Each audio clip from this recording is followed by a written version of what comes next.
তিনি জানতেন তিনি উত্তম হবেন, আর তাই হয়তো নামটা অরুণ কুমার থেকে নিজেই বদলে রেখেছিলেন উত্তম কুমার।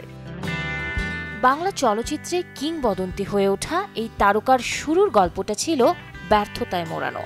1948 সালে দৃষ্টিদান সিনেমা দিয়ে ক্যারিয়ার শুরু করা এই নায়কের টানা 7 ছবি ফ্লপ হওয়ায় কুড়িয়েছিলেন ফ্লপ মাস্টার খেতাব। আমি তো ঠিক টাকার তাগিদে করবার জন্য এখানে আসিনি, এর আগেও টাকার তাগিদে আসেননি। তবে ক্যারিয়ারে ঝড় তোলেন 1953 সালে 74.5 সিনেমায়, যে ছবি থেকে দর্শক পায় উত্তম সুচিত্রা জুটি। এরপর টানা 2 দশকে তিনি হাজির হয়েছেন হারানো সুর, পথে হলো দেরি, সপ্তপদী, চাওয়া পাওয়া কিংবা সাগরিকার মতো কালজয়ী সিনেমায়।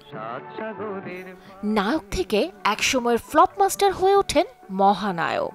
রোমান্টিকতায় ভরপুর সুদর্শন এই হিরো শুধু সিলভার স্ক্রিনেই নয়, মুন্সিয়ানা দেখিয়েছেন ক্যামেরার পেছনেও। কখনো ছবির পরিচালনা, কখনো প্রযোজক, আবার কখনো কণ্ঠে সুর তুলেছেন তিনি।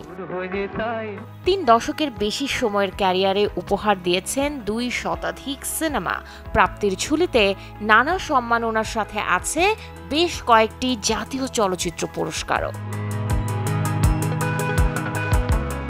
1926 সালের আজকের দিনে জন্ম নেওয়া কিংবদন্তি এই অভিনেতা ক্যান্সারের কাছে হার মেনে পৃথিবীর মায়া ছাড়েন 1980-তে। মহানায়কের 98তম জন্মবার্ষিকীতে রইল ফুলেল শ্রদ্ধাঞ্জলি।